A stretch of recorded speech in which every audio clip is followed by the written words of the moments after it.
Shadows at the edge. The first anomaly appeared on the quantum detection grid at 3:47 station time.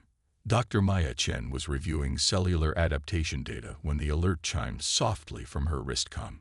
She tapped the small holographic interface, expecting another cosmic debris warning. The Helios Research Station sat at the edge of the Cygnus arm, where interstellar dust frequently triggered the station's sensitive instrumentation. Instead, the readout showed a ripple pattern she had never seen before. "Surya, what am I looking at?" Maya called to her chief science officer, who was calibrating equipment across the lab. Dr. Surya Okoro glanced up, then quickly crossed the room. Her dark eyes narrowed as she studied the holographic display. "That's not right," she murmured, fingers dancing across the projection to enhance the reading. "The pattern suggests multiple large objects dropping out of FTL, but nothing in this sector uses that transit signature." Maya's stomach tightened. Helios Station housed 200 researchers and support staff studying exobiology in this remote corner of space. They had specifically chosen this location for its isolation, 50 light-years from the nearest human colony and well outside established trade routes. "Could it be a calibration error?" Maya asked, though she already knew the answer. Surya shook her head. "No, I'm getting confirmation from 3 separate arrays." She paused, her voice dropping. "Maya, these readings suggest vessels, many vessels, and they're decelerating on an approach vector." "To us?" Maya asked, her scientific curiosity momentarily overriding concern. "To this system, to this planet." Maya's mind raced through possibilities. Helios Station operated under an official research mandate from the United Earth government. The station remained deliberately understaffed and under-equipped, a stipulation of humanity's agreement with the Galactic Confederation. Humans were permitted scientific outposts but strictly limited in their defensive capabilities, a restriction placed on Earth after first contact 80 years ago, when humanity was deemed potentially volatile and technologically underdeveloped. "Notify Security Chief Lamont," Maya said decisively, "and put the station on yellow alert. I want visual confirmation before we do anything else." 20 minutes later, Maya stood in the observation dome with Surya and Security Chief Thomas Lamont, watching as the station's powerful telescopic array focused on distant points of light that definitely weren't stars. "I count 27 distinct vessels," Lamont said grimly. The former Earth Defense Force officer had opposed the Confederation's restrictions since the beginning. "Formation suggests military configuration. These aren't trade or diplomatic ships." The largest vessels were massive, at least 2 kilometers in length based on preliminary scans. Their hulls reflected little light, appearing as elongated shadows against the starfield, surrounded by smaller escort craft that moved with precision. "They don't match any registered Confederation designs," Surya noted, comparing the visual data against the station's database. "Because they're Keldari," Lamont said, his voice hardening. "I served on the border colonies before the restrictions. I've seen those ships before." Maya felt a chill run down her spine. The Keldari Imperium existed on the fringes of Confederation space, a powerful but isolationist empire known for their territorial aggression and technological superiority. They rarely engaged with other species, except to enforce their boundaries against perceived incursions. "We're not in Keldari territory," Maya said. "We're at least 20 light-years from their claimed space." "Their claimed space has a habit of expanding," Lamont replied. Maya turned to Surya. "Estimated time until they reach the planet. 36 hours at their current velocity." "Options, Chief Lamont." The security officer's expression was grim. "We have 8 security officers with standard sidearms, 2 atmospheric shuttles, and minimal shield generators for meteorite defense. Against that fleet," he shook his head, "we evacuate. Immediately." Maya nodded slowly. "Surya, prepare an emergency transmission to Earth. Priority Alpha. Include all scan data. Chief Lamont, begin evacuation procedures. essential personnel, and critical research only. As her officers hurried to comply, Maya remained in the observation dome, watching the approaching fleet with a mixture of scientific fascination and dread. Earth was 11 light days away by conventional communications. Even with quantum entanglement enhancers, the message would take hours to reach home, and any potential help would take days to arrive. If help came at all. Beneath the red dust plains of Mars, in a facility that officially didn't exist, Fleet Admiral Zara Rice stood before a holographic display showing the current deployment of Earth's secret defense fleet. 24 heavily armed vessels conducted silent training maneuvers in the shadow of Jupiter's moons, hidden from both orbital observation platforms and the occasional Confederation inspection teams. The massive chamber housed the nerve center of Operation Aegis, humanity's insurance policy against the harsh realities of galactic politics.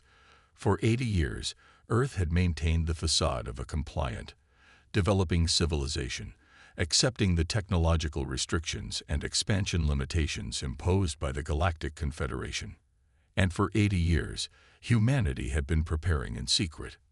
"Admiral, we're receiving a priority alpha transmission from Helios Research Station," announced Communications Director Wei. Zara frowned. "Research stations rarely use priority alpha channels. Put it through to my private office, Director." In her soundproofed office, Zara watched the message from Dr. Maya Chen, her expression growing darker with each passing second. The scan data confirmed what Chen only suspected: a Caldari invasion fleet, moving with clear purpose toward a human research outpost that had no means to defend itself. When the transmission ended, Zara immediately opened a secure channel to the United Earth Defense Council. Within minutes, the holographic forms of 12 military and civilian leaders materialized around her desk. "The Caldari Imperium has launched what appears to be an invasion fleet toward Helios Research Station," Zara reported without preamble. 27 vessels, including 3 Dreadnought-class ships. Time to intercept, 35 hours. General Alvarez of the Earth Defense Force was the first to respond. "Helios Station has no defensive capabilities. It's a purely scientific outpost, compliant with Confederation restrictions. Which means the Caldari attack is unprovoked," noted Council Chair Yumiko Tanaka. "We could petition the Confederation for intervention." Admiral Rice shook her head. "The nearest Confederation peacekeeping fleet is 8 days away at maximum FTL. Helios will be dust before they even acknowledge our petition." A heavy silence fell over the virtual gathering. Everyone present understood the implications. After 80 years of careful secrecy, humanity faced a moment of truth. "What forces can you deploy to Helios, Admiral?" Chair Tanaka asked quietly. "Task Force Prometheus is at operational readiness," Zara replied. 6 heavy cruisers, 12 destroyers, and the Dreadnought Thunderchild. With emergency FTL protocols, we could reach Helios in 32 hours. 3 hours before the Caldari. General Alvarez sounded skeptical. "Even if we arrive first, we'd be violating at least 7 provisions of the Confederation Treaty." "Those provisions didn't stop the Caldari," Councillor Ibrahim said sharply. 200 human lives are at stake. "More than that," Chair Tanaka said, her gaze steady. "If we reveal our military capabilities by sending the fleet, we risk sanctions from the Confederation. But if we do nothing, we signal to the galaxy that humans can be targeted with impunity." Admiral Rice stood straight, her decision already made. The Thunderchild and her battle group were built for this moment. "We've hidden our strength long enough." After a moment of silence, Chair Tanaka nodded. "Deploy Task Force Prometheus, Admiral. Evacuate Helios Station personnel, if possible. Engage the Caldari only if necessary for the protection of human lives." She paused, weight of history in her voice. "Today, humanity steps out of the shadows." Back on Helios Station, evacuation procedures were well underway. The station's 2 atmospheric shuttles could each carry 30 people to the nearby habitable moon, where long-range evacuation craft were stored as a contingency. It would take multiple trips to evacuate all personnel. Maya supervised from the operations center, prioritizing who would leave on each transport. Essential scientific data was being compressed and prepared for transmission to Earth in case the physical backups didn't make it out. First shuttle loaded and ready for departure, Chief Lamont reported over the comm. 30 personnel, critical medical samples secured. Launch approved, Maya confirmed. Maintain communication blackout until you reach the moon base. As the first shuttle detached from the station, Saria approached with a data tablet. We've got updated scans of the approaching fleet. They've accelerated. New arrival estimate is 29 hours. Maya felt her chest tighten. That cuts our evacuation timeline. How many trips can we complete before they arrive? 3, maybe 4. Not enough for everyone. The implication hung in the air between them. Maya had already decided to be on the last shuttle, if there was time. For a last shuttle. Update Chief Lamont. We need tow. Maya stopped mid-sentence as the station's emergency alert system activated, bathing the operations center in red light. Proximity alert, announced the station's eye. Unknown vessel detected in orbit. Energy signature does not match known configurations. That's impossible, Saria whispered. The fleet is still hours away. Maya rushed to the observation window. Against the backdrop of stars, a sleek vessel had appeared seemingly from nowhere, smaller than the approaching Caldari ships, but bristling with what were unmistakably weapon emplacements. As she watched, a blue-white energy field enveloped the mysterious craft. It's deploying shields, Lamont's voice came urgently over the comm. Doctor, are you seeing this? I see it, Maya confirmed, her scientific mind already categorizing the impossibilities before her. No known ship could have approached undetected. No human vessel should have shield technology that advanced. The ship's hull bore no markings of Earth or any Confederation world. Its design was unlike anything in their database, angular yet fluid, with propulsion systems that defied conventional engineering. As Maya and her team watched in stunned silence, the unknown vessel oriented itself between the station and the approaching Caldari fleet, like a sentinel taking up position. The operations center's communication system activated without prompt, and a calm, accented voice filled the room. Helios Research Station. This is Captain Eli Sorensen of the Independent Vessel Harbinger. We've intercepted your distress call. Be advised, you have hostile forces inbound. Prepare your personnel for immediate evacuation. Before Maya could respond, a holographic projection materialized in the center of the operations room. A tall woman with close-cropped silver hair and dark skin, wearing a uniform Maya didn't recognize. Dr. Chen, the hologram said with a slight nod. I apologize for the dramatic entrance. The Caldari Vanguard scout ship has been neutralized, but their main fleet will detect its destruction shortly. We have 19 hours before they arrive in force. Who are you? Maya demanded. How do you have technology that violates Confederation restrictions? Captain Sorensen smiled thinly. The same way Earth has maintained a secret fleet for the past 80 years, Doctor, through necessity and careful planning. She gestured, and a tactical display appeared beside her. The Harbinger is the advanced scout for Task Force Prometheus. The main battle group will arrive in 28 hours. Earth has no such battle group, Saria objected. The Confederation restrictions have been observed in public and circumvented in private, Sorensen finished. Earth took the lessons of first contact seriously. Dr. Chen, while officially accepting our designated role as a developing species, we've been preparing for the day when the galaxy's powers would no longer respect our boundaries. Maya processed this revelation, decades of assumptions crumbling.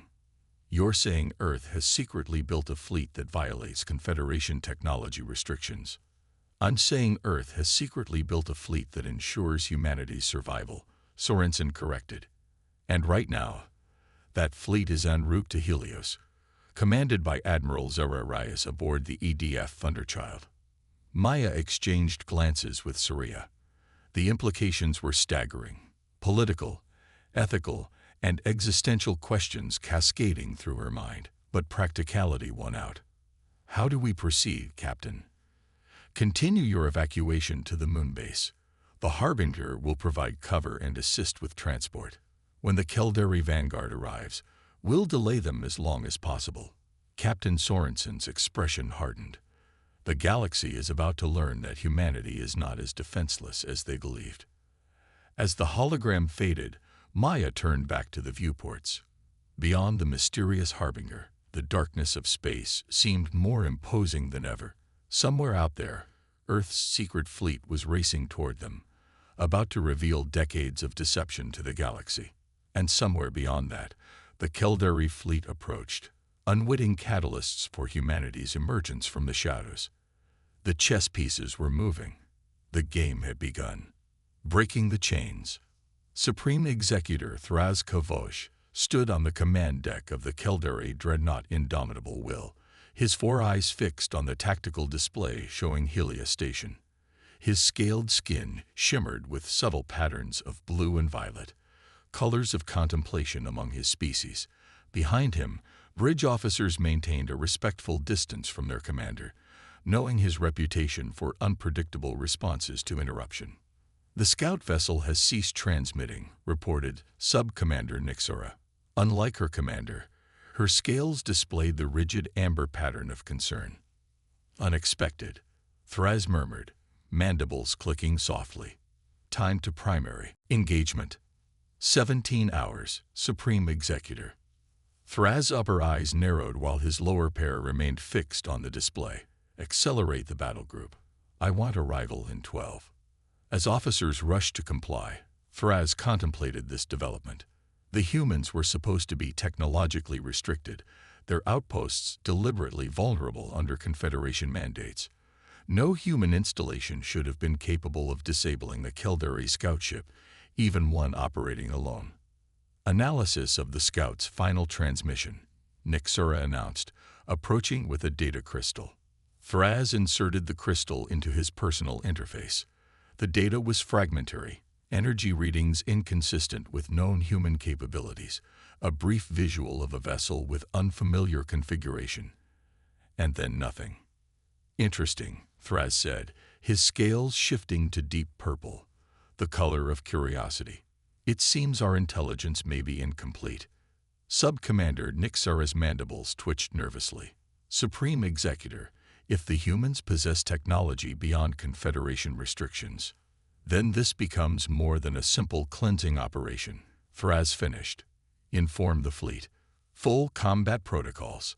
We will discover what secrets these humans are keeping."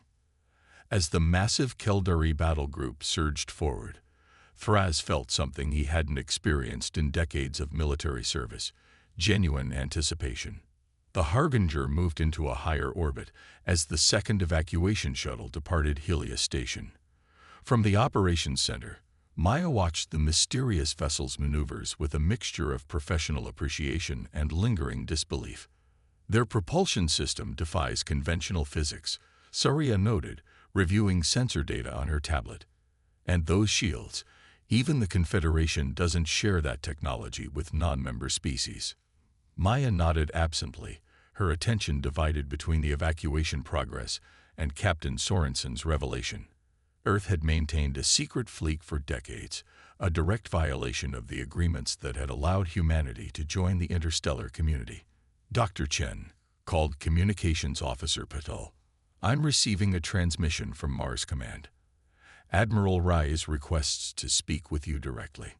Moments later, the holographic form of Fleet Admiral Zara Rais materialized in the operations center.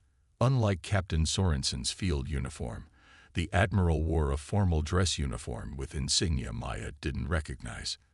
"Dr. Chen, I'm Admiral Zara Rais, commanding Earth Defense Force Task Force Prometheus. I understand Captain Sorensen has briefed you on our approach." Maya straightened. "She mentioned your fleet, yes, along with the rather significant detail that Earth has been violating Confederation restrictions for decades." A hint of a smile crossed Raya's face.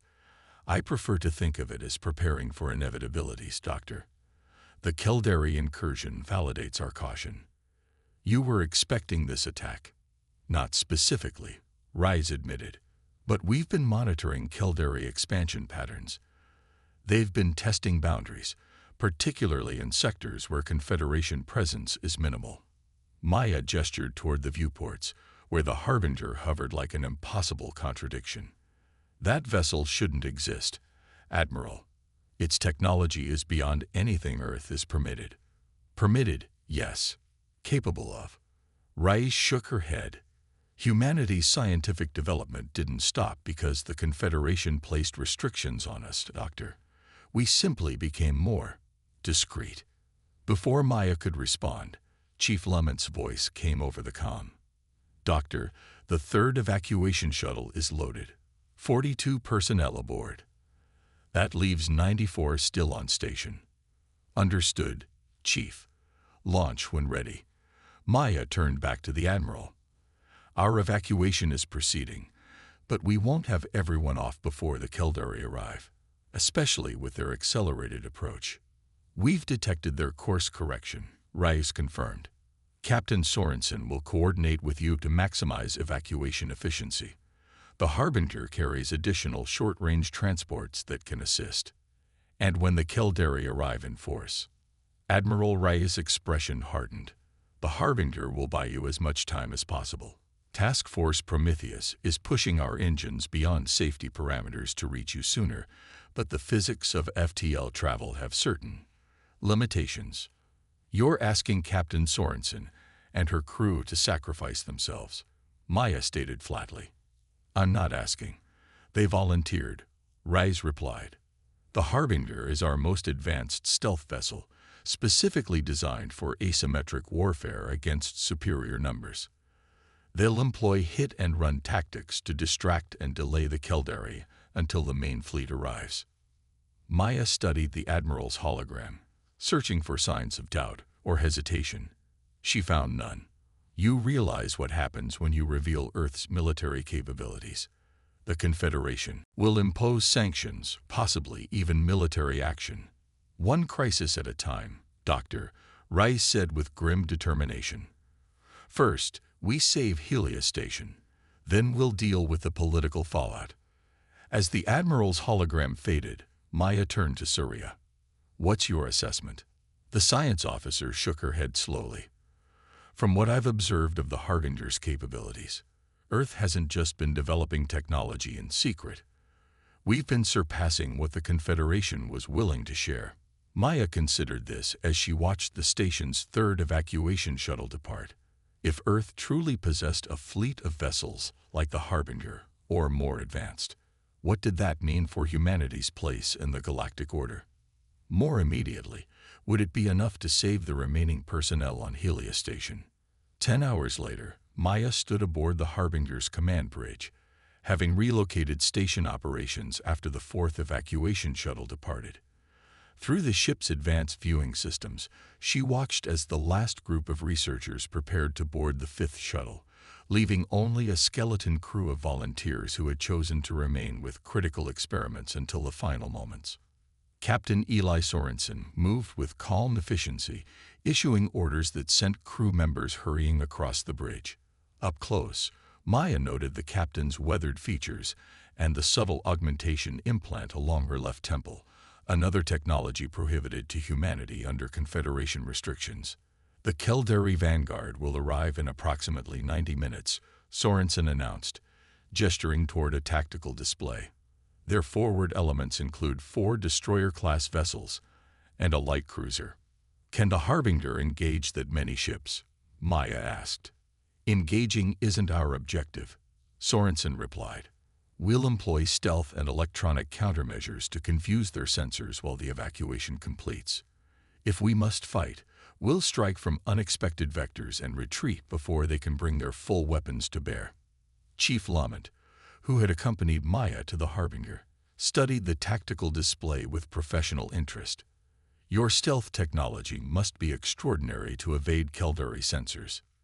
It is, Sorensen said simply. Developed from principles discovered by Dr. Emiko Nakamura at the Titan Research Facility. Maya recognized the name. Dr. Nakamura's work on phase-shifting quantum states was theoretical. The Confederation Review Board deemed it impractical. The Confederation, Sorensen said with a hint of amusement, has consistently underestimated human ingenuity.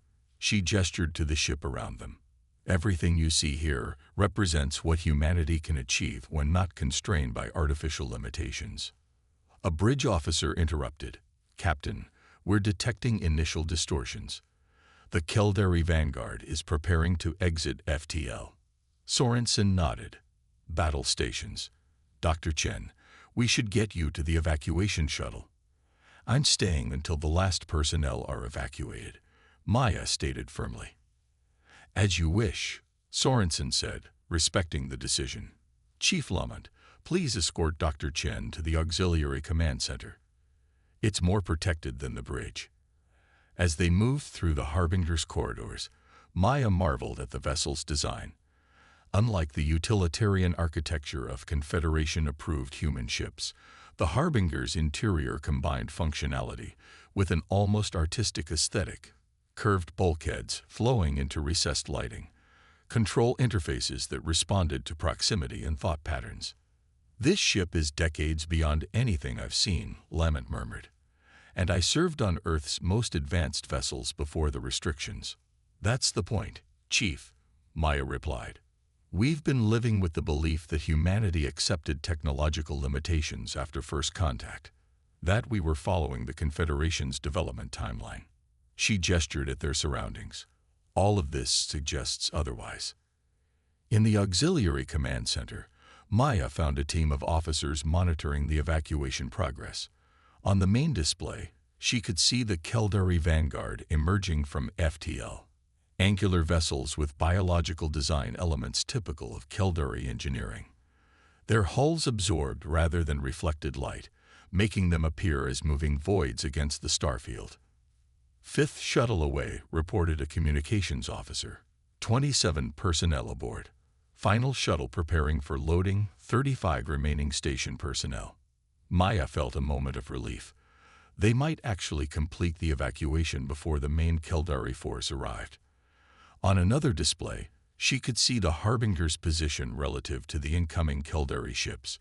The human vessel had positioned itself in the shadow of Helios Ivy's largest moon, effectively invisible to conventional sensors.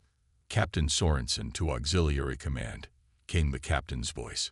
Dr. Chen, you should see this. A new display activated, showing a transmission intercepted from the Caldari flagship.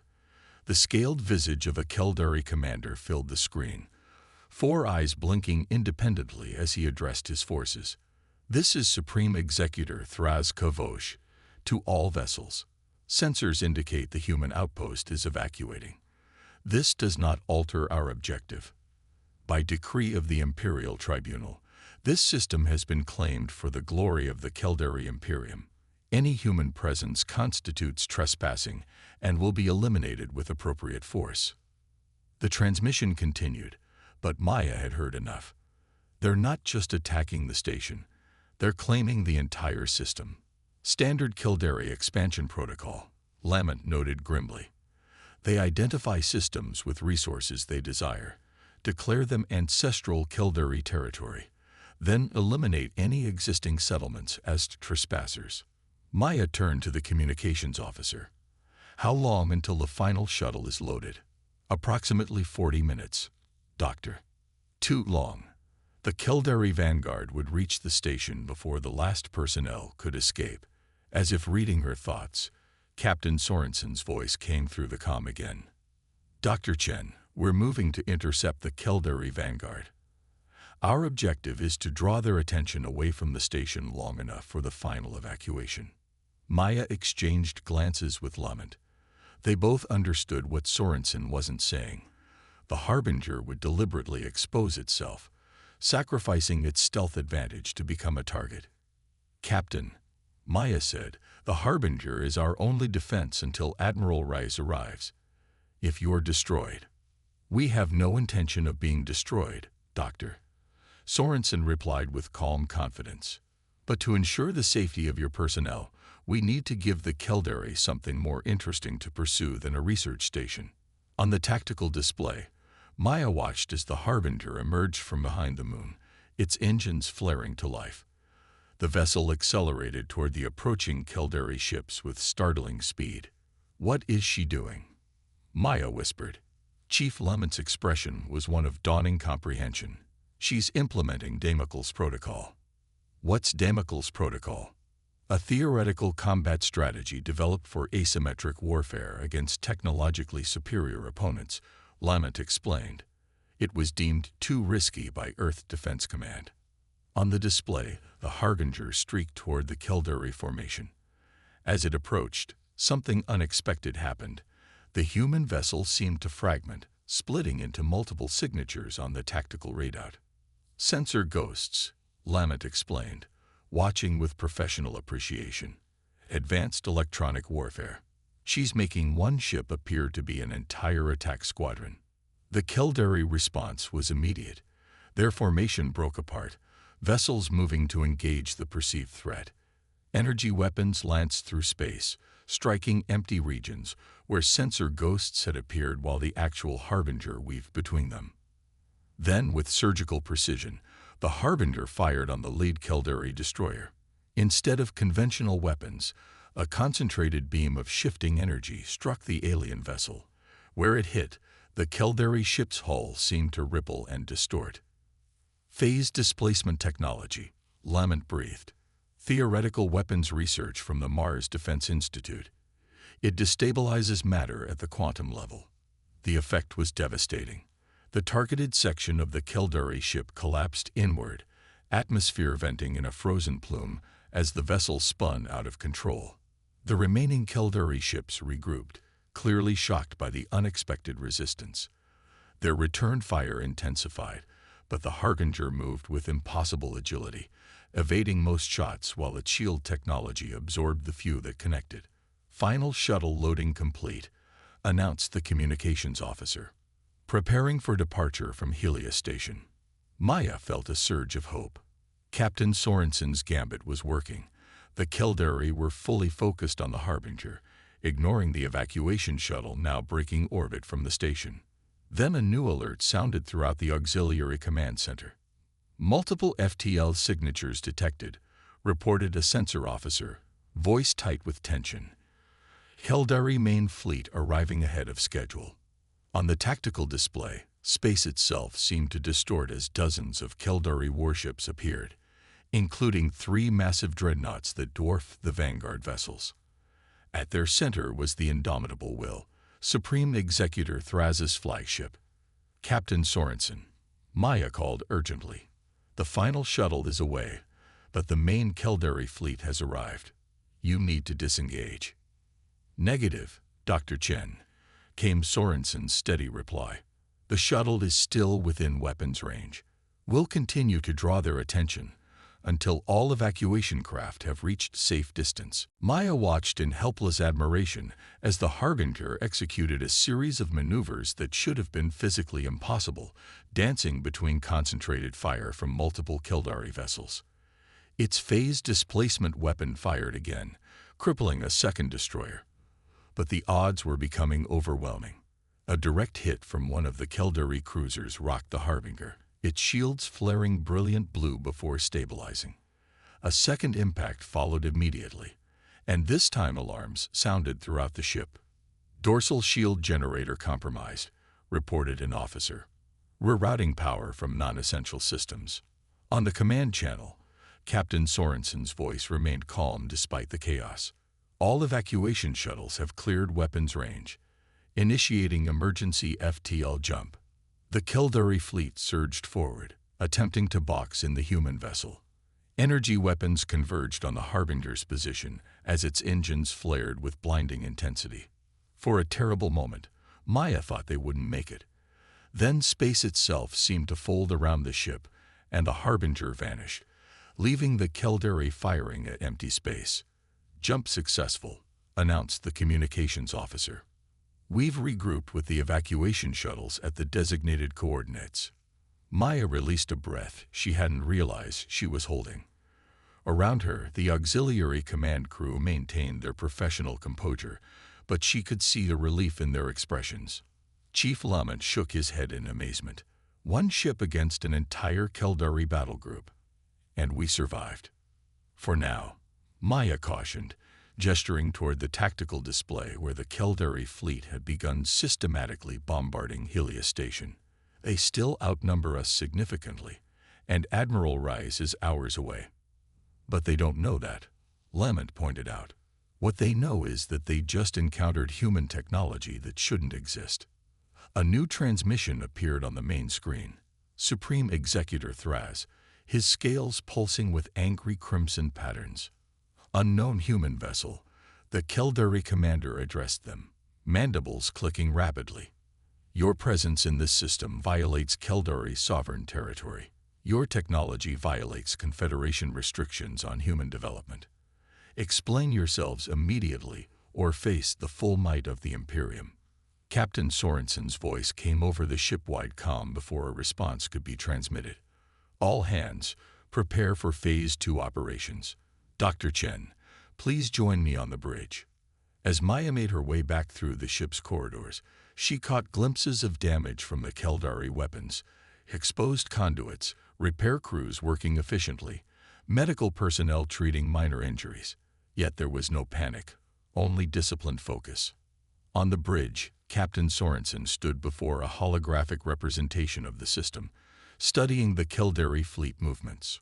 She looked up as Maya entered, a hint of satisfaction in her expression. Your personnel are safe, Doctor. All shuttles have been accounted for.